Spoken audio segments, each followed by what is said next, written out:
জনের মৃত্যু, নতুন রোগী ২,৮৫৬। রাজধানীর লকডাউন এলাকার চাকরিজীবীরা কাজ হারানোর শঙ্কায় সাধারণ ছুটি দেওয়ার উদ্যোগ।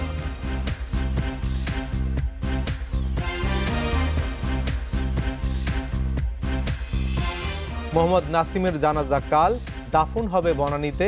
মৃত্যুতে রাষ্ট্রপতি ও প্রধানমন্ত্রীর শোক।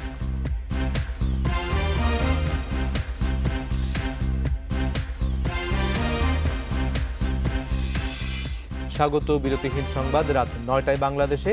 সঙ্গে আছি আমি অনিমেষ কর। শুনছিলেন শিরোনাম, এবার জানিয়ে দেব পুরো খবর। করোনায় মোট আক্রান্তের সংখ্যায় ভাইরাসটির উৎপত্তিস্থল চীনকে ছাড়িয়ে গেল বাংলাদেশ। মোট ৮৪,৩৭৯ আক্রান্ত নিয়ে ওয়ার্ল্ডোমিটারে দেশের অবস্থান এখন ১৮তম। একদিনে করোনা শনাক্ত হয়েছে আরও ২,৮৫৬ জনের। আরও ৪৪ জনের মৃত্যুতে দেশে মোট প্রাণহানি দাঁড়ালো ১,১৩৯-এ। নিয়মিত অনলাইন বুলেটিনে এসব তথ্য জানিয়েছে স্বাস্থ্য অধিদপ্তর। সারা দেশে মোট ৫৯টি ল্যাবে ১৩,৬৩৮টি নমুনা পরীক্ষায় শনাক্ত ২,৮৫৬ জনের। পরীক্ষা বিবেচনায় শনাক্ত ২০.৯৪%। শনিবার দুপুর পর্যন্ত ২৪ ঘন্টায় মৃত ৪৪ জনের ৩৩ জন পুরুষ, ১১ জন নারী। শনাক্ত বিবেচনায় মৃত্যু ১.৩৪%। যারা মৃত্যুবরণ করেছেন তাদের মধ্যে পুরুষ ৩৩ জন, নারী ১১ জন। বয়স বিভাজনে ২১ থেকে ৩০ বছর ১ জন, ৩১ থেকে ৪০ ৬ জন, ৪১ থেকে ৫০ ৫ জন, ৫১ থেকে ৬০ ১১ জন, ৬১ থেকে ৭০ ১১ জন, ৭১ থেকে ৮০ ৭ জন এবং ৮১ থেকে ৯০ বছরের মধ্যে ৩ জন। ঢাকা বিভাগের ১৯ জন, চট্টগ্রামে ১৩ জন, রাজশাহী বিভাগ ৪ জন, সিলেট বিভাগ ২ জন, বরিশাল ৪ জন, রংপুর বিভাগ ১ জন এবং খুলনা বিভাগে ১ জন। স্বাস্থ্যবিধি মেনে না চললে করোনার বিস্তার কমানো সম্ভব নয়। শনাক্ত ও মৃতের সংখ্যা কমাতে করোনার ঝুঁকি বৃদ্ধি করে এমন আচরণ থেকে বিরত থাকার জন্য সবাইকে আহ্বান জানান স্বাস্থ্য অধিদপ্তরের অতিরিক্ত মহাপরিচালক। স্বাস্থ্যসেবা, আইন শৃঙ্খলা এবং অন্যান্য সেবাদানকারীগণ তাদের সর্বোচ্চ সেবা দিয়ে কাজ করলেও এই সংখ্যা এবং পরিসংখ্যানকে নিম্নমুখী করা যাবে না যদি না আপনারা অর্থাৎ আমরা জনগণ সচেতন না হই। করোনা মোকাবেলায় সচেতন হন, স্বাস্থ্যবিধিগুলো মেনে চলুন, মাস্ক পরুন, সামাজিক দূরত্ব বজায় রাখুন, বারবার ২০ সেকেন্ড ধরে সাবান পানি দিয়ে হাত ধুন, অতি প্রয়োজন ছাড়া ঘরের বাইরে যাবেন না। এদিকে গত ২৪ ঘন্টায় আরও ৫৭৮ জন সুস্থ হওয়ায় মোট সুস্থ ১৭,৮২৭ জন। সচেতনতা ও যার যার অবস্থান থেকে সুরক্ষিত থাকলে কোভিড মোকাবেলায় সফল হওয়া সম্ভব বলে জানিয়েছে স্বাস্থ্য অধিদপ্তর। Afroza Khatun, independent news, Dhaka. Corona উপসর্গ নিয়ে ১০ জেলায় ১৫ জনের মৃত্যু হয়েছে। মৃত ব্যক্তিদের নমুনা সংগ্রহ করা হয়েছে। চাঁদপুরে জ্বর, সর্দি, কাশি নিয়ে ৪ জনের মৃত্যু হয়েছে। স্বাস্থ্যবিধি মেনেই তাদের দাফন করা হয়েছে। বরিশালের শেরেবাংলা মেডিকেল কলেজের করোনা ওয়ার্ডে চিকিৎসাধীন অবস্থায় ২ জন মারা গেছেন। গাজীপুরে করোনা উপসর্গ নিয়ে মারা গেছেন ২ জন। খাগড়াছড়ি সদর হাসপাতালে আইসোলেশনে ভর্তি এক আনসার সদস্যের মৃত্যু হয়েছে। ঝিনাইদহের কালীগঞ্জে জ্বর, সর্দি, কাশিতে আক্রান্ত হয়ে এক ব্যাংক কর্মকর্তা মারা গেছেন। পঞ্চগড়ে উপসর্গ নিয়ে এক যুবকের মৃত্যু হয়েছে। গোপালগঞ্জে মারা গেছেন ক্যাথলিক মিশনের এক ল্যাব টেকনিশিয়ান। এছাড়া করোনা উপসর্গ নিয়ে চট্টগ্রাম, নওগাঁ ও ময়মনসিংহে ৩ জনের মৃত্যু হয়েছে।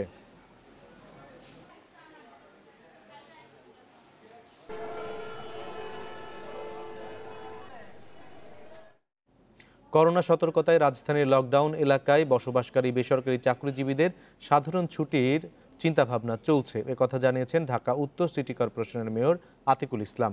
কেননা লকডাউন এলাকায় বেসরকারি চাকরিজীবীরা কাজে যেতে না পারায় কাজ হারানোর আতঙ্কে ভুগছেন। স্বাস্থ্যসহ জরুরি সেবাকর্মী ছাড়া লকডাউন এলাকার কাউকেই বের হতে দিচ্ছে না আইন শৃঙ্খলা বাহিনী ও স্বেচ্ছাসেবকেরা। মঙ্গলবার থেকে রাজধানীর পূর্ব রাজাবাজার এলাকায় লকডাউন। এই এলাকায় ৮টি পথের ৭টিই বন্ধ। আইবিএ হোস্টেলের পাশের গেট দিয়ে কেবল যাতায়াত করা যায়। নিত্য প্রয়োজনীয় পণ্যসহ জরুরি সেবার সবকিছুই শুধু এই গেট দিয়ে প্রবেশ করে। এলাকার প্রবেশপথে সবার শরীরের তাপমাত্রা মাপা হচ্ছে। এছাড়া ব্যক্তি বা বস্তু সবকিছুই জীবাণুমুক্ত করে ঢুকতে দেওয়া হচ্ছে।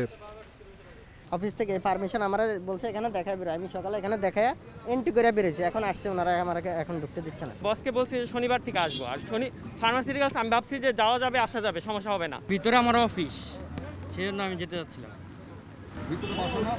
না না না, ভিতরে অফিস। করোনা সংক্রমণ প্রতিরোধে স্বেচ্ছাসেবকরা স্বাস্থ্যবিধির নিয়ম শৃঙ্খলা রক্ষায় কঠোর অবস্থানে। জরুরি সেবাকর্মী ছাড়া কাউকেই এলাকায় প্রবেশ বা বের হতে দিচ্ছেন না। ফলে এই এলাকায় বসবাসকারী বেসরকারি চাকরিজীবীরা কাজে যোগ দিতে পারছেন না। যারা নার্স এবং ডাক্তার শুধু তারাই স্বাস্থ্যবিধি মেনে তাদেরকে বলা হয়েছে যেহেতু স্বাস্থ্য সংকটের বিষয় আপনাদেরকে অ্যালাউ করা হবে, বাকি অন্য কেউই না, সেটা যেই প্রশাসনের হোক যেই ব্যক্তি হোক। হাসপাতালের সাথে যারা সংশ্লিষ্ট, যারা ডিউটিতে যাবে বা ডিউটি থেকে আসবে, তারা শুধু ভেতরে ঢুকবে বা বাইরে যাবে।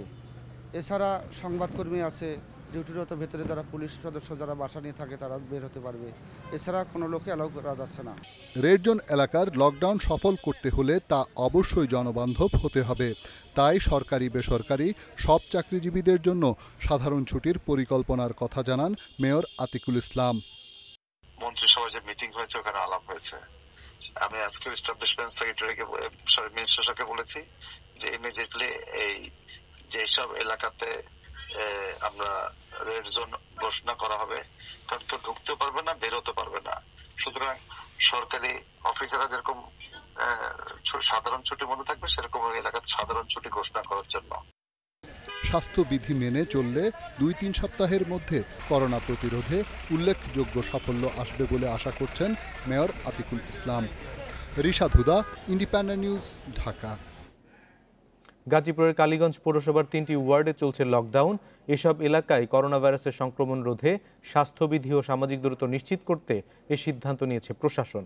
করোনা ভাইরাস সংক্রমণের হার বিবেচনায় কালীগঞ্জ পৌরসভার 4, 5 ও 6 নম্বর ওয়ার্ডকে রেড জোন ঘোষণা করা হয়। এসব এলাকায় গত মধ্যরাত থেকে লকডাউনের বিধিনিষেধ বাস্তবায়নে সকাল থেকে মাঠে তৎপর স্থানীয় প্রশাসন। ফলে এসব ওয়ার্ডে ওষুধের দোকান ছাড়া অন্য সব ধরনের দোকানপাট ও বিপণী বিতান বন্ধ রয়েছে। বিধিনিষেধ আরোপ করা হয়েছে গণপরিবহন চলাচলের ক্ষেত্রেও। রেড জোন থেকে মানুষ যাতে বাইরে যেতে না পারে সেজন্য 4টি চেকপোস্ট বসানো সহ মহল্লা ভিত্তিক নজরদারি বাড়ানো হয়েছে। এছাড়া ভ্রাম্যমাণ আদালতের 2টি দল অভিযান পরিচালনা করছে।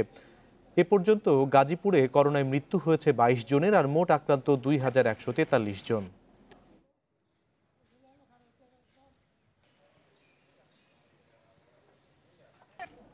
করোনা মহামারীর কেন্দ্রস্থলে মাস্ক পরার বাধ্যবাধকতায় সংক্রমণ হার অনেক কমেছে বলে জানিয়েছেন বিশেষজ্ঞরা। Proceedings of national academy of sciences PNAS এর গবেষণায় বলা হয়েছে এই ভাইরাসটির বিস্তার রোধে ক্ষেত্রবিশেষে সামাজিক দূরত্ব বজায় রাখা ও বাসায় থাকার চেয়ে বেশি গুরুত্বপূর্ণ ভূমিকা রেখেছে মাস্ক। করোনা বিস্তার রোধে ফেস মাস্কের ভূমিকা নিয়ে রয়েছে নানা মত। শুরুতে এই ভাইরাস মোকাবেলায় মাস্কের ভূমিকা নিয়ে সংশয় থাকলেও পরে অবস্থান পাল্টায় বিশ্ব স্বাস্থ্য সংস্থা। এবার করোনা সংক্রমণ রোধে মাস্কের ভূমিকা নিয়ে একটি গবেষণাপত্র ছেপেছে যুক্তরাষ্ট্রের proceedings of national academy of sciences PNAS। Italy, যুক্তরাষ্ট্রের নিউ ইয়র্ক ও চীনের উহানে চালানো জরিপের আলোকে তারা বলছে করোনা মোকাবেলায় অন্যান্য সুরক্ষা সামগ্রীর চেয়ে মাস্ক পরা বেশি কার্যকর। এই গবেষণায় আরও বলা হয়েছে নিউ ইয়র্কে মাস্ক পরা বাধ্যতামূলক করার পর সংক্রমণের হার দিনে 3% হারে কমেছে, যেখানে যুক্তরাষ্ট্রের অন্যান্য অঞ্চলে নতুন সংক্রমণ বাড়ছিল। ইতালি ও চীনেও দেখা গেছে প্রায় একই চিত্র। গবেষকেরা বলছেন করোনা ভাইরাস বহনকারী ড্রপলেট মাস্কের কারণে বাতাসে ছড়াতে বাধা পায়, আর এই তথ্যই প্রমাণ করে সংক্রমণের প্রধান মাধ্যম বায়ু। সারওয়ার জামান, ইন্ডিপেন্ডেন্ট নিউজ। ভারতে করোনার প্রকোপ বাড়ছেই। এরই মধ্যে আতঙ্কের সংখ্যা আক্রান্তের সংখ্যা 3 লাখ ছাড়িয়েছে। গত 24 ঘন্টায় আক্রান্ত 11,000-এরও বেশি মানুষ। এতে যুক্তরাজ্যকে পেছনে ফেলে এখন চতুর্থ অবস্থানে ভারত। নতুন করে 389 জনের মৃত্যুতে প্রাণহানি বেড়ে দাঁড়িয়েছে 8,890 জনে। চিকিৎসাধীন প্রায় 1.5 লাখ মানুষ। দেশটিতে সুস্থ হওয়ার হার এখন 49.47%। আর সবচেয়ে বেশি সংক্রমণ হয়েছে মহারাষ্ট্রে, আক্রান্ত 1 লাখের বেশি। দ্বিতীয় অবস্থানে তামিলনাড়ু, নাজুক অবস্থায় রাজধানী দিল্লিও। তবে লকডাউনের মেয়াদ আর না বাড়ানোর ঘোষণা দিয়েছে দিল্লি।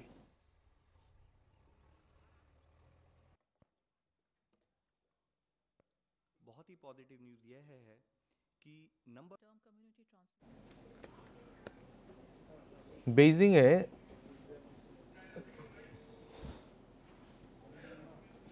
শনিবার নতুন করে 6 জন করোনা আক্রান্ত হওয়ার তথ্য জানিয়ে বেইজিংয়ের একাংশকে লকডাউন করেছে চীন। বার্তা সংস্থা এএফপি বলছে, দ্বিতীয় ধাপে সংক্রমণের সংখ্যায় এ পদক্ষেপ নেওয়া হয়েছে। 2019 সালের ডিসেম্বরে চীনের উহান থেকে ছড়িয়ে পড়ে এই ভাইরাস। এতে দেশটির 83,000-এর বেশি মানুষ আক্রান্ত হলেও সেখানে প্রাদুর্ভাব থেমে যায় মে মাসের শেষ সপ্তাহে। টানা 56 দিন পর প্রথম নতুন রোগী শনাক্ত হয় বেইজিংয়ে। বেইজিংয়ের জিনফাদি মাংসের বাজার থেকে নতুন সংক্রমণ ঘটে। বৃহস্পতি ও শুক্রবার নতুন রোগী পাওয়ায় বাজারটি বন্ধ করে দিয়েছে প্রশাসন। একই কারণে বন্ধ করে দেওয়া হয়েছে জিংশেন সি ফুড মার্কেট সহ 6টি বাজার।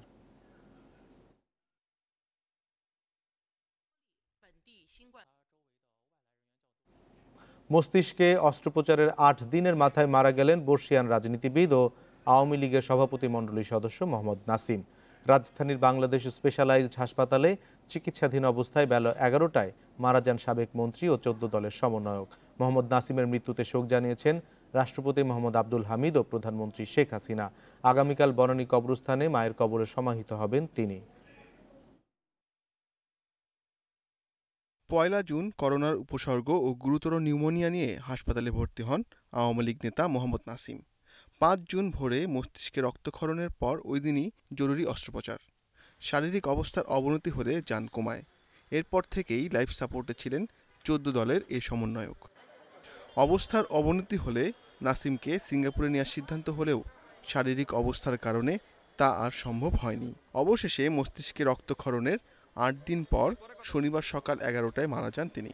হাসপাতালে ভর্তির পর পরীক্ষায় করোনা ধরা পড়লেও পরের 3 পরীক্ষায় ফল নেগেটিভ আসে। মোহাম্মদ নাসিম সাহেবের জানাজা আগামীকাল বেলা সকাল 10:30টায় বনানী কবরস্থান মসজিদে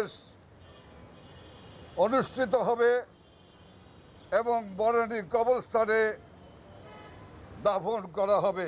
আলহাজ মোহাম্মদ নাসিম আজকে সকাল 11:10 ইন্তেকাল করেছেন।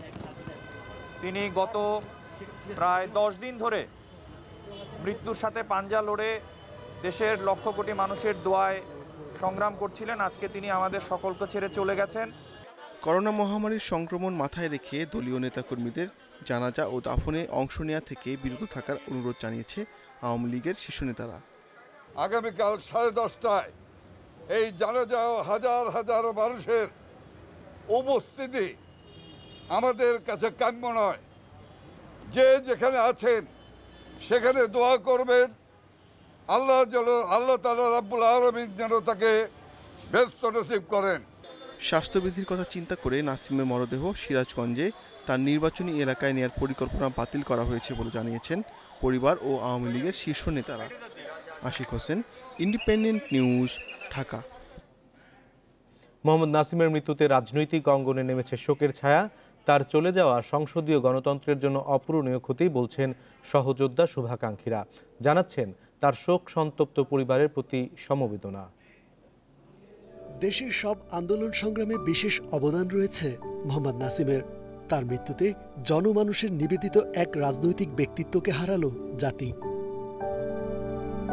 সহকর্মী শুভাকাঙ্ক্ষীদের কণ্ঠেও তাই শোক ও সমবেদনা। তার মৃত্যুতে যে ক্ষতি হলো তা কখনো পূরণ হবার নয় জানালেন আওয়ামী লীগ সাধারণ সম্পাদক। 14 দলের সমন্বয়ক মোহাম্মদ নাসিম না ফেরা দেশে চলে গেলেন। আমরা শোকাহত বাংলাদেশ আওয়ামী লীগের পক্ষ থেকে আমি গভীর শোক প্রকাশ করছি এবং পরিবার পরিজনের প্রতি সমবেদনা জানাচ্ছি। সাবেক মন্ত্রী ও আওয়ামী লীগের সভাপতিমণ্ডলীর এই সদস্যের মৃত্যুতে শোক জানিয়েছেন বিএনপি মহাসচিবও। মোহাম্মদ নাসিমের এই মৃত্যুতে আমরা শোক প্রকাশ করছি, দুঃখ প্রকাশ করছি। তিনি একজন অনেকজন প্রবীণ জননেতা, 14 দলের সমন্বয়ক। আমরা তার মৃত্যুতে গভীর শোক প্রকাশ করছি। 6 বারের এই সংসদ সদস্যের মৃত্যুকে সংসদীয় গণতন্ত্রের জন্য অপূরণীয় ক্ষতি বলছেন জাতীয় পার্টির চেয়ারম্যানও। সমবেদনা জানিয়েছেন তার শোক সন্তপ্ত পরিবারের প্রতি। শত বিপদ ও ঝুঁকিতে শারীরিক নির্যাতনের কঠিন বাধার মুখেও কোনোদিন পিছু পাননি। তার মৃত্যুতে জাতি একজন দেশপ্রেমিক রাজনীতিবিদ ও সংসদ একজন অভিজ্ঞ পার্লামেন্টারিয়ান হারালো। আমরা শোকাহত, তার আত্মার মাগফিরাত কামনা করছি। মোহাম্মদ নাসিমের মৃত্যুতে বিহ্বল রাজনৈতিক অঙ্গনের নেতাকর্মী থেকে শুরু করে সরকারি কর্মকর্তা ও দেশের বিশিষ্টজনেরা। রিজওয়ানুল হক, ইন্ডিপেন্ডেন্ট নিউজ, ঢাকা। মোহাম্মদ নাসিমের মৃত্যুতে শোকের ছায়া নেমে এসেছে সিরাজগঞ্জের সর্বস্তরের মানুষের মধ্যে। প্রিয় নেতার প্রয়াণে 7 দিনের শোক কর্মসূচি ঘোষণা করেছে জেলা আওয়ামী লীগ। কর্মসূচি পালিত হবে প্রতিটি উপজেলায়। মুহাম্মদ নাসিমের মৃত্যু সংবাদ শোনার পরই বৃষ্টি উপেক্ষা করে জেলা আওয়ামী লীগ কার্যালয়ে জড়ো হন আওয়ামী লীগ, ছাত্রলীগ, যুবলীগ সহ নেতাকর্মীরা। প্রিয় নেতার মৃত্যুতে শোকে স্তব্ধ হয়ে পড়েন অনেকে, তার স্মৃতিচারণও করেন নেতাকর্মীরা। মোহাম্মদ নাসিমের মৃত্যুতে সিরাজগঞ্জ আওয়ামী লীগ তথা উত্তরবঙ্গ একজন রাজনৈতিক অভিভাবককে হারালো। এই অভিভাবকের অভাব আসলে পূরণ হওয়ার মতো নয়। স্বৈরাচার বিরোধী সকল আন্দোলনের অগ্রনায়ক হিসাবে বারবার পুলিশি নির্যাতনের সত্ত্বেও, কারাগারে থাকা সত্ত্বেও উনি সেই বঙ্গবন্ধু আদর্শকে ধরে নিয়ে সকল ক্ষেত্রে অবদান রেখেছেন। কেবল দল নয়, মোহাম্মদ নাসিমের মৃত্যুতে সিরাজগঞ্জের সর্বস্তরের মানুষের মধ্যেই এখন শোকের ছায়া। বাংলাদেশের কোথাও যদি কোনো বিবাদ হতো, সেখানে যদি বলতাম যে আমরা সিরাজগঞ্জের বাসী, আমরা নাসিম ভাইয়ের এলাকার লোক, তখনই আমাদের কোনোভাবেই আমাদের কেউ হ্যারাসমেন্ট করতে পারতো না। তিনি গণমাধ্যম বান্ধব একজন নেতা। তিনি প্রেস ক্লাবে এসেছেন, এখানকার সংবাদকর্মীদের খোঁজ খবর নিয়েছেন। বর্ষিয়ান নেতার মৃত্যুতে জেলা আওয়ামী লীগের পক্ষ থেকে নেওয়া হয়েছে 7 দিনের শোক কর্মসূচি। জেলার পাশাপাশি কর্মসূচি থাকছে উপজেলা পর্যায়েও। 3 দিন জেলা আওয়ামী লীগ অফিসে কোরআন খতম হবে এবং 7 দিন আমরা শোক দিবস পালন করব। সারা সিরাজগঞ্জের 12টা সাংগঠনিক থানায় কালো পতাকা উত্তোলন এবং জাতীয় পতাকা এবং কোরআনখানি, এবং আমরা 7 দিন কালো ব্যাজ ধারণ করব। গাজীপুর ও সিরাজগঞ্জ সদর এই 2 আসন থেকে মোট 6 বার সংসদ সদস্য নির্বাচিত হন মোহাম্মদ নাসিম। জেলার নানা উন্নয়নে তার অবদানের কথা স্মরণ করছে মানুষ। Independent news desk. ভোটে হার না মানা বর্ষিয়ান রাজনীতিবিদ মোহাম্মদ নাসিম অবশেষে হেরে গেলেন মৃত্যুর কাছে। 72 বছর বয়সের বর্ণাঢ্য রাজনৈতিক জীবনে 6 বার সংসদ নির্বাচনে অংশ নিয়ে 6 বারই জয়ী হয়েছেন। 3 দফায় মন্ত্রীর দায়িত্ব পালন করেছেন 4টি মন্ত্রণালয়ের। বংশ পরম্পরায় আওয়ামী লীগের রাজনীতির সঙ্গে জড়িত ছিলেন মোহাম্মদ নাসিম। বঙ্গবন্ধুর ঘনিষ্ঠ সহচর ছিলেন জাতীয় 4 নেতার অন্যতম শহীদ ক্যাপ্টেন এম মনসুর আলী। তারই বড় সন্তান মোহাম্মদ নাসিম। জন্ম 1948 সালের 2রা এপ্রিল সিরাজগঞ্জের কাজীপুরে। ছাত্রলীগ নেতা হিসেবে শুরু রাজনীতির পথ চলা। রাজনৈতিক পরিবারে বড় হওয়া মোহাম্মদ নাসিম 6 বার সংসদ সদস্য নির্বাচিত হন। শুধু তত্ত্বাবধায়ক সরকারের আমলে সংসদ নির্বাচন করতে পারেননি মোহাম্মদ নাসিম। এছাড়া 6টি সংসদ নির্বাচনে অংশ নিয়ে প্রতিবারই বিজয়ী হন তিনি। বঙ্গবন্ধুকে হত্যা করার পর তাকে গ্রেপ্তার করা হয়, তাকে সাজা দেওয়া হয়, যার কারণে 1981 সনের নির্বাচনে 1979 সনের নির্বাচনে তিনি অংশগ্রহণ করতে পারেননি। মোহাম্মদ নাসিম জীবনে কোনো দিন নির্বাচনে হারেন নাই। তিনি 86, 91, 96, 1, 14 এবং 18 সালের নির্বাচনে তিনি বিজয়ী হয়েছেন। 1996 সালে স্বরাষ্ট্র, গৃহায়ন ও গণপূর্ত এবং ডাক ও টেলিযোগাযোগ মন্ত্রণালয়ের দায়িত্ব পালন করেন। 2014 সালে নির্বাচনের পর মোহাম্মদ নাসিম স্বাস্থ্য মন্ত্রণালয়ের দায়িত্ব পান। মোহাম্মদ নাসিম একজন দেশপ্রেমিক এবং দেশের মানুষের জনবান্ধব একজন নেতা ছিলেন। তিনি সবসময় আন্দোলন সংগ্রামে অগ্রগামী ভূমিকা পালন করেছেন এবং তিনি বঙ্গবন্ধুর একজন আদর্শ সৈনিক হিসাবে নিজেকে প্রমাণ করতে সক্ষম হয়েছেন। শেখ হাসিনার হাতকে শক্তিশালী করার জন্য এবং তার নেতৃত্বে সফলতা আনার জন্য তিনি অখণ্ড পরিশ্রম করেছেন। আওয়ামী লীগ নেতৃত্বাধীন 14 দলীয় জোটের মুখপাত্রও ছিলেন মোহাম্মদ নাসিম। গুরুত্বপূর্ণ দায়িত্ব পালন করেন আওয়ামী লীগের নীতি নির্ধারণী ফোরাম সভাপতি মণ্ডলীর সদস্য হিসেবে। তিনি ছিলেন বঙ্গবন্ধু আদর্শে বিশ্বাসী, অসাম্প্রদায়িক গণতান্ত্রিক আন্দোলনের একজন সৈনিক। তিনি সারা জীবন কষ্ট করেছেন, নির্যাতিত হয়েছেন, জেল খেটেছেন, তবে আদর্শ থেকে বিন্দুমাত্র বিচ্যুত ঘটাননি। তিনি ছিলেন মাটি ও মানুষের নেতা।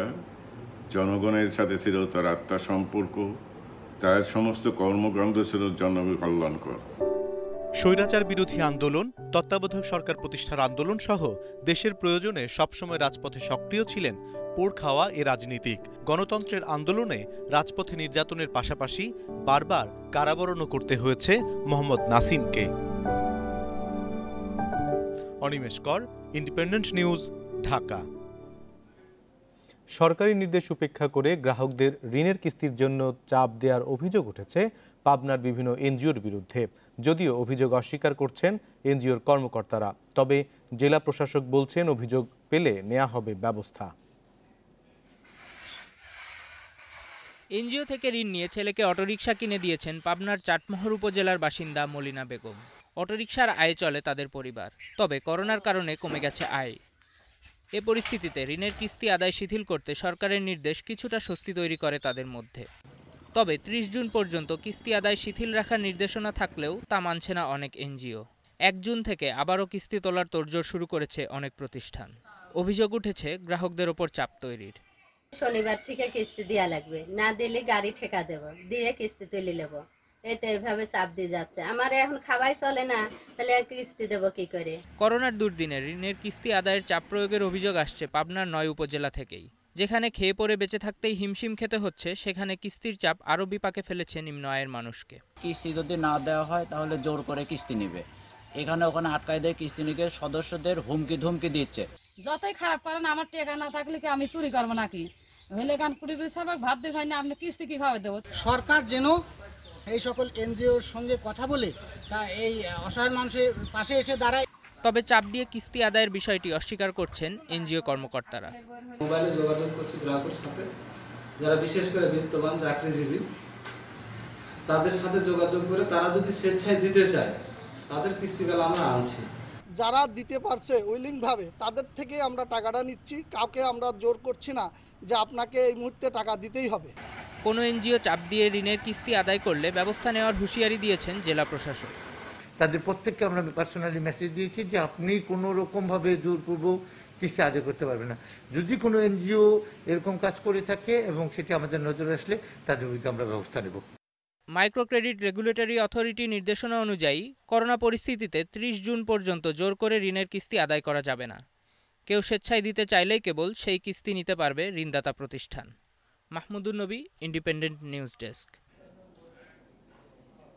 এসএসসি পরীক্ষার ফল পরিবর্তনের নামে প্রতারণায় নেমেছে বেশ কয়েকটি চক্র। সামাজিক যোগাযোগ মাধ্যমে রীতিমতো বিজ্ঞাপন দিয়ে এই প্রতারণা করা হচ্ছে।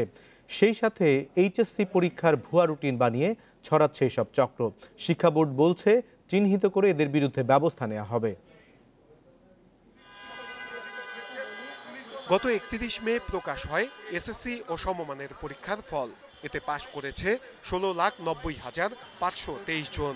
জিপিএ 5 পেয়েছে 1,35,878 শিক্ষার্থী। এরপর বোর্ড থেকে ফলাফল পুনঃনিরীক্ষণের আবেদনের জন্য 1 জুন থেকে 1 সপ্তাহ সময় দেয়া হয়। এতে 4 লাখের বেশি শিক্ষার্থী আবেদন করেন, যার ফলাফল দেয়া হবে 31 জুনের মধ্যে। এই ফল পুনঃনিরীক্ষণকে কেন্দ্র করে প্রতারণায় নেমেছে বেশ কয়েকটি চক্র। তারা সামাজিক যোগাযোগ মাধ্যমে টাকার বিনিময়ে ফল পরিবর্তনের কথা বলে প্রচারণা চালাচ্ছে। বোর্ড বলছে এরকমভাবে ফল পরিবর্তনের কোনো সুযোগ নেই। শিক্ষার ক্ষেত্রে অনেক ধরনের প্রতারক চক্র বিভিন্ন সময়ে প্রতারণার বিভিন্ন ফাঁদ তৈরি করে। আমাদের যারা আইন শৃঙ্খলা রক্ষা করছেন তাদের কাছে আমাদের এই বিষয়টি জানানো আছে, ওনারাই ব্যবস্থা গ্রহণের চেষ্টা করছেন এবং করে থাকেন। 1 এপ্রিল থেকে এইচএসসি পরীক্ষা শুরু হওয়ার কথা থাকলেও করোনার কারণে তা স্থগিত রয়েছে। এই সুযোগে পরীক্ষার ভুয়া রুটিনও ছড়াচ্ছে প্রতারক চক্র। বোর্ড বলছে এরকম কোনো রুটিন করা হয়নি। শিক্ষা প্রতিষ্ঠান না খোলা পর্যন্ত পরীক্ষা নেওয়া হবে না। শিক্ষা প্রতিষ্ঠান খোলার আমরা 15 দিন পরে এইচএসসি পরীক্ষাটি গ্রহণ করব। মূলত শিক্ষা প্রতিষ্ঠান তার কার্যক্রম শুরু না করা পর্যন্ত এই পরীক্ষাগুলি নেওয়া কোনো অবস্থাতেই সম্ভব নয়। বোর্ড কর্তৃপক্ষ বলছে এরকম অনেক পেজ এর আগেও বন্ধ করে দেয়া হয়েছে। এরপরও গুজব ছড়ানোর জন্য প্রতিনিয়ত খোলা হচ্ছে এসব পেজ। সংশ্লিষ্টরা বলছেন একদিকে যেমন এদের চিহ্নিত করে কঠোর ব্যবস্থা নিতে হবে, সেই সাথে সকলের সচেতনতাও জরুরি। প্রযুক্তি বিশেষজ্ঞরা বলছেন সামাজিক যোগাযোগ মাধ্যমে এ ধরনের প্রতারণা ঠেকাতে সমন্বিতভাবে কাজ করতে হবে। আমি মনে করি তার থেকে বেশি দায়িত্ব হচ্ছে যে যারা ব্যবহার করে ওখানে বিশ্বাস করছে। আপনি যদি আইডেন্টিফাই করতে না পারেন কোন জিনিসটা ফেক, কোন জিনিসটা বিশ্বাস করা উচিত, তাহলে কিছুটা রেসপন্সিবিলিটি আপনার উপরও যায়, শিক্ষার্থী বা তাদের গার্ডিয়ানের উপরে যায়। সেই সাথে এসব প্রতারক চক্রের দৃষ্টান্তমূলক শাস্তিও দাবি সংশ্লিষ্টদের। নূরে আলম, ইন্ডিপেন্ডেন্ট নিউজ, ঢাকা। এবার খেলার খবর, শুরুতেই জানাবো শিরোনাম। শ্রীলঙ্কা সফর বিষয়ে এখনও সিদ্ধান্তহীন বিসিবি, করোনা পরিস্থিতি বিবেচনার তাগিদ সাবেক অধিনায়ক গাজী আশরাফ লিপুর।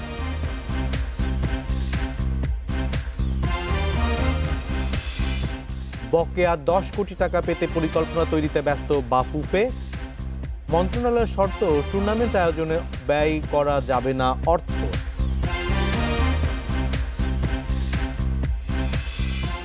মহামারীর মাঝেই শোনা যাচ্ছে মাঠে ফেরার ডাক। বাংলাদেশ দলের শ্রীলঙ্কা সফর নিয়ে উভয় সংকটে বিসিবি। এক্ষেত্রে করোনা পরিস্থিতি পর্যবেক্ষণে রেখেই সিদ্ধান্ত নেয়ার পরামর্শ বাংলাদেশের প্রথম ওয়ানডে অধিনায়ক গাজী আশরাফ হোসেন লিপুর। সবুজের মাঝে আবারও ক্রিকেট রোমাঞ্চ, মাঠে নামার স্বাদ সেটা কার নেই, তবে সাধ্য সেটা যে নিয়ন্ত্রণ করছে কঠিন এক প্রতিপক্ষ। ক্রিকেটারদের আবার যে মাঠে নামার বাসনা সেটা মোটা দাগে নির্ভর করছে মহামারী পরিস্থিতির উপর। করোনা ভাইরাসে সবচেয়ে ক্ষতিগ্রস্ত দেশগুলোর একটি ইংল্যান্ড এক্ষেত্রে ব্যতিক্রম। সামর্থ্যে গড়েছে ব্যবধান। বায়োসিকিউর পরিবেশ তত্ত্বে ইতিমধ্যে শুরু তাদের ক্রিকেটকে মাঠে ফেরানোর যজ্ঞ। ইংলিশদের মতো এত উদ্ভাবনী হবার সামর্থ্য বা ইচ্ছে নেই উপমহাদেশের দেশগুলোর। করোনা ভাইরাস সংকটে টালমাটাল ভারত ইতিমধ্যে না বলে দিয়েছে শ্রীলঙ্কা ও জিম্বাবুয়েকে। ইংলিশদের বায়োসিকিউর তত্ত্বে আস্থা রেখেছে ওয়েস্ট ইন্ডিজ আর পাকিস্তান। করোনায় তুলনামূলক কম ক্ষতিগ্রস্ত দেশ শ্রীলঙ্কা। একের পর এক বিলিয়ে যাচ্ছে নিমন্ত্রণপত্র। তাতেই উভয় সংকট টাইগারদের। ঝুঁকি নিয়েই পরিস্থিতি নিয়ন্ত্রণে আনা নাকি আরও কিছু পর্যবেক্ষণ, সিদ্ধান্ত নেওয়ার জন্য খুব বেশি সময় হয়তো পাচ্ছে না বিসিবি। একটা সিরিজ খেলার জন্য মিনিমাম যে কোচদের একটা স্ট্র্যাটেজি থাকে, তাদের fitness period, skill period, match preparation period, সেটাকে মাথায় রেখে আমাদেরকে সিদ্ধান্ত নিতে হবে। আগে সিদ্ধান্ত নিতে হবে যে আসলে কখন থেকে আমরা প্র্যাকটিসটা শুরু করতে পারবো। সেই জায়গায় যদি আমরা আসতে না পারি, সিদ্ধান্ত নেওয়ার মতো আসতে না পারি, তাহলে নো পয়েন্ট, এত ওয়ারি হওয়ার কিছু নাই। ব্যক্তিগত উদ্যোগে হয়তো ফিটনেস পর্ব সম্পূর্ণ সম্ভব, কিন্তু স্কিলের বেলায় কি? বাস্তবতা মেনে নিয়ে ইতিবাচক থাকার পরামর্শ দিচ্ছেন সাবেক বাংলাদেশ অধিনায়ক। দীর্ঘ বিরতির পর মাঠে ফেরার বিষয়ে তড়িঘড়ি নয়। আমি শিওর যে ফিটনেস ট্রেনার আছে, তিনি একটা গাইডলাইন দিয়েছেন যে বাসায় থেকে চার্জার যে ফ্যাসিলিটিস আছে সেগুলোর অপটিমাম ইউজ কিভাবে করতে হবে, মানে সেটুকু করা, আর মানসিকভাবে যে চেঞ্জেস গুলো আসবে সেগুলোর সঙ্গে ধাতস্থ হওয়ার চেষ্টা করা, সেই ইনফরমেশন গুলো প্লেয়ারদেরকে পাস করা। পরিবর্তিত প্রেক্ষাপটে কেমন হবে প্রত্যাবর্তন? পরিবর্তিত সব আইন হয়তো জানা যাবে কাগজে কলম, ইমেইলের ব্যবহারে, কিন্তু সেসবের সাথে মস্তিষ্কের অভ্যস্ত হবার কাজটা কিভাবে হবে? মানিয়ে নেয়ার জন্য পরিবর্তিত আইন অনুযায়ী অনুশীলনের পরামর্শ গাজী আশরাফ হোসেনের। সে সাথে তাগিদ থাকছে মনস্তাত্ত্বিক প্রস্তুতির। জহিরুল ইসলাম, ইন্ডিপেন্ডেন্ট নিউজ। গেল অর্থ বছরের পাওনা 10 কোটি টাকার জন্য সুনির্দিষ্ট পরিকল্পনা চেয়ে বাফুফেকে চিঠি দিয়েছে যুব ও ক্রীড়া মন্ত্রণালয়। শর্ত, এই টাকা টুর্নামেন্ট আয়োজনে খরচ করা যাবে না। বাফুফে সাধারণ সম্পাদক জানিয়েছেন এই সপ্তাহের মধ্যেই পরিকল্পনা জমা দিতে হবে। চলতি বছরের ঘোষিত বাজেটের বরাদ্দ পাওয়া না পাওয়া নিয়ে সমালোচনার মুখে বাংলাদেশ ফুটবল ফেডারেশন। গত বছর 20 কোটি টাকা পেলেও এবার আলাদাভাবে কোনো ফান্ড পায়নি বাফুফে। এবার বাজেটে বাফুফে কোনো টাকা চায়নি এমন কথা বলেও সমালোচনার মুখে পড়েছেন বাফুফের সভাপতি কাজী সালাউদ্দিন। অথচ 1 মাস আগে তার দেয়া চিঠি প্রকাশ পেয়েছে। আবার গত বাজেটের অর্ধেক টাকাও এখনো পায়নি বাফুফে, যার পরিমাণ 10 কোটি। গেল 10 জুন বাকি 10 কোটি টাকা দেওয়ার বিষয়ে বাফুফেকে চিঠি পাঠায় যুব ও ক্রীড়া মন্ত্রণালয়। সাথে জুড়ে দেওয়া হয় বিভিন্ন শর্ত। বাফুফেকে টাকা পাওয়ার জন্য জমা দিতে হবে সুনির্দিষ্ট পরিকল্পনা। সাথে উল্লেখ করা হয়েছে টুর্নামেন্ট আয়োজন বা এ জাতীয় খাতে এই টাকা খরচ করা যাবে না। চলতি সপ্তাহের মধ্যে আমরা এই পরিকল্পনাটা জাতীয় ক্রীড়া পরিষদের মাধ্যমে যুব ক্রীড়া মন্ত্রণালয়ে জমা দিয়ে আমরা যেন আসলে এই লাস্ট 2019-20 অর্থ বছরে যে বাকি 10 কোটি টাকা রয়েছে সেটা নিয়ে আসার ব্যাপারে, সেটা বাফুফের অনুকূলে ছাড়করণের ব্যাপারে আমরা কার্যকর উদ্যোগ গ্রহণ করব। প্রস্তাবিত বাজেটের পর গণমাধ্যমে দেয়া ফেডারেশন সভাপতি কাজী সালাউদ্দিনের বক্তব্যের ব্যাখ্যাও দেন বাফুফের সাধারণ সম্পাদক আবু নাঈম সোহাগ। যদি আমরা বাফুফের পক্ষ থেকে আমরা সরকারের কাছে 40 কোটি টাকা একটা অফিসিয়াল রিকোয়েস্ট করেছি, বাট আসলে বাফুফের পক্ষ থেকে ওই রকম কোনো আসলে হার্ড অ্যান্ড ফাস্ট কোনো এফোর্ট দেওয়া হয়নি গত কয়েকদিনে, বিকজ করোনা পরিস্থিতি এবং অন্যান্য জিনিসগুলো বিবেচনায় রেখে। লিগ বন্ধ হয়ে গেছে, মাঠে খেলা নেই, ভবিষ্যৎ কি হবে জানা নেই ফুটবলারদের। অনিশ্চয়তার মাঝে ফুটবলারদের ধৈর্য ধরতে বলছেন বাফুফে প্রধান। সংগঠক হিসেবে নয়, সাবেক ফুটবলার হিসেবে পরামর্শ দিয়েছেন জীবন, রায়হান, জামালদের। ফিটনেস স্কিল নিয়ে কাজ করতে বলেছেন করোনা সতর্কতার মাঝেই। ডেইলি যদি মিনিমাম 10 থেকে 12 মাইল যদি জগিং করে, তারপরে ফিজিক্যাল এক্সারসাইজ জিম করে এবং ছোট জায়গায় নিজেই যদি ফুটবল নিয়ে প্র্যাকটিস করে, তাহলে তারা দেখবে যে তাদের ফিটনেসটা থাকবে। কেন 3 মাস 4 মাস হয়ে গেছে তোমরা ফুটবল খেলছো না, তাতে ন্যাচারালি ফিটনেস এবং কোয়ালিটি অনেক নেমে যাবে। এছাড়া বাজেটে বরাদ্দ না পেলেও সরকার বাফুফের পাশে আছে এমনটা আশা বাফুফের। Kamrul Hasnat, independent news, Dhaka. La Liga শুরু হলেও বার্সা রিয়াল মাঠে নামার আগ পর্যন্ত যেন লিগ পূর্ণতা পাচ্ছে না, সেই অপেক্ষার অবসান ঘটতে যাচ্ছে। আজ রাত 2টায় মাঠে নামছে বার্সেলোনা। ক্লোজ ডোরে বার্সার প্রতিপক্ষ মায়োর্কা। কাল রিয়াল মাদ্রিদও খেলবে করোনা পরবর্তী প্রথম ম্যাচ। বার্সেলোনা ভক্তদের অপেক্ষার অবসান এখন ঘণ্টা দূরত্বে। করোনার সামনে লা লিগা শুরুর দিন কয়েক পর মাঠে নামছে বার্সা। সে আনন্দ দ্বিগুণ হয়েছে লিওনেল মেসি ইনজুরি মুক্ত হওয়ার খবরে। তার খেলা নিয়ে যে অনিশ্চয়তা ছিল সেটাও কেটে গেছে। রিয়াল মায়োর্কার বিপক্ষে বার্সা স্কোয়াডে 23 জন। লম্বা চোট কাটিয়ে ফিরেছেন লুইস সুয়ারেজ। তবে পুরো ম্যাচ খেলার জন্য ফিট নন উরুগুয়ের স্ট্রাইকার। কিন্তু পুরো সময় খেলার কথা মেসির। তার উরুর চোট পুরোপুরি কেটেছে।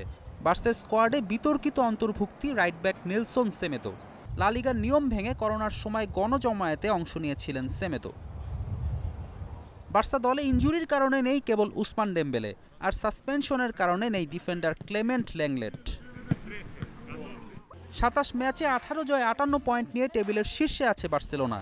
নিচের সারির দল মায়োর্কার বিপক্ষে জয় দিয়ে নতুন শুরুর প্রত্যাশা বার্সা কোচ সেতিয়ানের। মুখোমুখি লড়াই শেষ 5 বারই বার্সার বিপক্ষে হারে মায়োর্কা। সবাই জানে বার্সেলোনার সামর্থ্য সম্পর্কে, তবে দীর্ঘদিন পর ফিরে দলের পারফরমেন্স কেমন হবে বলা কঠিন। যদিও অনুশীলনে আমি ফুটবলারদের মাঝে জয়ের তাড়না লক্ষ্য করেছি। লম্বা বিরতি ফুটবলারদের সতেজ করেছে। প্রতিপক্ষ মায়োর্কা নতুন রূপে খুব ভালো খেলতে পারে। এদিকে রিয়াল মাদ্রিদও হোম ম্যাচে মাঠে নামছে কাল। এইবারের বিপক্ষে লস ব্লাঙ্কোদের লড়াই ট্রেনিং গ্রাউন্ড ডি স্টেফানো স্টেডিয়ামে। সান্তিয়াগো বার্নাবুতে চলছে সংস্কার কাজ। লিগে রিয়াল তাদের বাকি 6 হোম ম্যাচ এই গ্রাউন্ডেই খেলবে। 17 জুন থেকে ইংলিশ প্রিমিয়ার লিগ শুরুর প্রস্তুতি চলছে। জর্জ ফ্লয়েড হত্যার প্রতিবাদে প্রিমিয়ার লিগের প্রথম 12 ম্যাচে জার্সির পেছনে ফুটবলারদের নামের পরিবর্তে লেখা থাকবে ব্ল্যাক লাইভস ম্যাটার। এছাড়া টুর্নামেন্ট জুড়ে কৃষ্ণাঙ্গ নির্যাতনের প্রতিবাদে টি শার্টে থাকবে বিশেষ ব্যাজ। করোনায় কর্মরত চিকিৎসকদের ধন্যবাদ জানাতেও ব্যাজ থাকবে টি শার্টে। লিগের কয়েকটি দল হাঁটু গেড়ে বর্ণবাদের বিপক্ষে জানাবে প্রতিবাদ। ফেরদৌস ইসলাম, ইন্ডিপেন্ডেন্ট নিউজ। ইতালিয়ান ফুটবলের প্রত্যাবর্তনের ম্যাচ হলো গোলহীন। কোপা ইতালিয়া সেমিফাইনালের ফিরতি লেগে এসি মিলানের সঙ্গে গোলশূন্য ড্র করেছে ইউভেন্টাস। তবে ড্র করলেও অ্যাওয়ে গোলে এগিয়ে থাকায় ফাইনালের টিকিট পেয়েছে ইউভে। ম্যাচে বড় চমক ছিল ক্রিস্টিয়ানো রোনালদোর পেনাল্টি মিস। করোনা পরবর্তী প্রথম ম্যাচ। শুরুতেই নীরবতা পালন করে করোনায় প্রাণ হারানোদের প্রতি শ্রদ্ধা জানান ফুটবলাররা। ইতালিয়ান ফুটবলের প্রত্যাবর্তনের ম্যাচে শুরুতেই এগিয়ে যেতে পারত ইউভেন্টাস, হয়নি ডগলাস কস্তার গোল মিসে। এরপর মাত্র 16 মিনিটে হ্যান্ডবল থেকে পেনাল্টি পায় বিয়াঙ্কোনেরিরা। স্পট কিকে যখন রোনালদো, তখন সুবর্ণ সুযোগ নষ্ট হবে কে ভেবেছিল। তবে মিস করে বসলেন CR7। নিচু শট বাধা পায় গোলবারে, কিন্তু এতে উল্লাসের সুযোগ পায়নি মিলান। রোনালদোর মিসের মাত্র 6 সেকেন্ডের মাথায় রোশনেরিদের বিপর্যয়।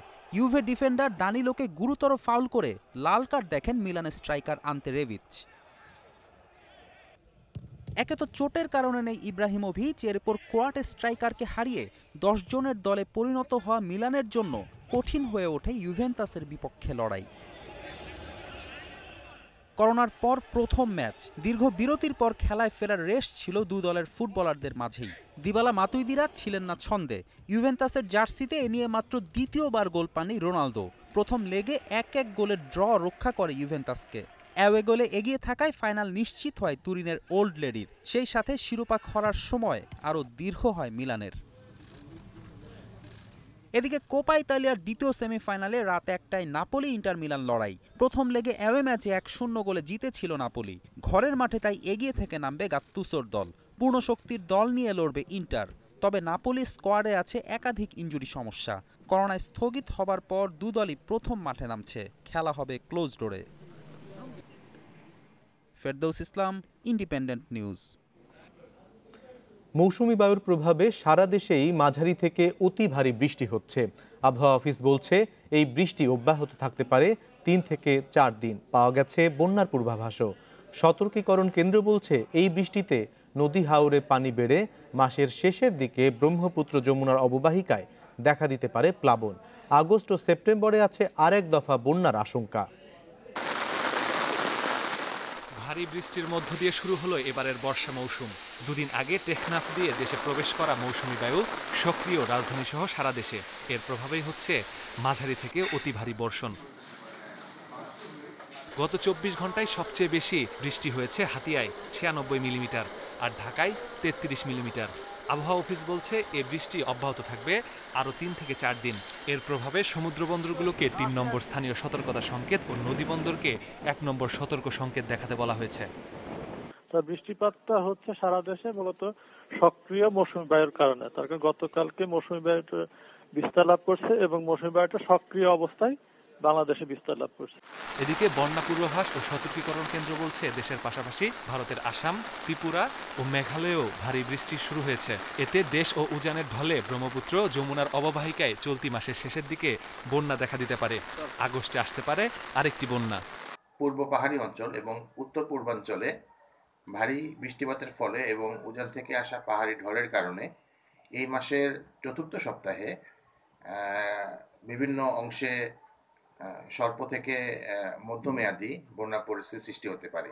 বিশেষ করে দেশের দক্ষিণ পূর্বাঞ্চলের চট্টগ্রাম, কক্সবাজার এবং বান্দরবন অংশে এই মাসের চতুর্থ সপ্তাহে ভারী বৃষ্টিপাতের সম্ভাবনা রয়েছে এবং সেই সাথে পাহাড়ি ঢলের কারণে এই চট্টগ্রাম, কক্সবাজার এবং বান্দরবন সহ এই অঞ্চলগুলোতে আকস্মিক বন্যা পরিস্থিতির সৃষ্টি হতে পারে। এই বৃষ্টির প্রভাবে চলতি সপ্তাহে দেশের নদী ও হাওরে পানি বাড়ার পাশাপাশি নিম্নাঞ্চল প্লাবিত হতে পারে বলেও সতর্ক করেছে পূর্বাভাস কেন্দ্র। Masudur Rahman, independent news, Dhaka. বড় প্রতিষ্ঠানের সঙ্গে ক্ষুদ্র উদ্যোক্তাদের সমন্বয়ের লক্ষ্যে নতুন পরিকল্পনা গ্রহণ করতে বাংলাদেশ বিনিয়োগ উন্নয়ন কর্তৃপক্ষ বিডার প্রতি আহ্বান জানিয়েছেন প্রধানমন্ত্রীর বেসরকারি শিল্প বিনিয়োগ উপদেষ্টা সালমান এফ রহমান।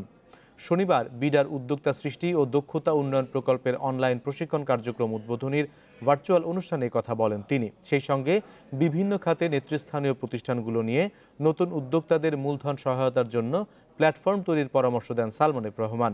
এ সময় তিনি বলেন, আগে উৎপাদনের বিভিন্ন কাঁচামাল এবং প্রয়োজনীয় সামগ্রী বিদেশ থেকে আমদানি করতে হতো। বর্তমানে দেশে শিল্প খাতে ব্যাপক উন্নয়ন ও নতুন উদ্যোক্তা সৃষ্টি হওয়ায় দেশেই কম খরচে এগুলো উৎপাদন সম্ভব হয়েছে। সেই সঙ্গে গত 10 বছরে বেসরকারি খাতের ব্যাপক প্রসারের ফলে বাংলাদেশ এখন বিশ্বের কাছে উন্নয়নের রোল মডেল।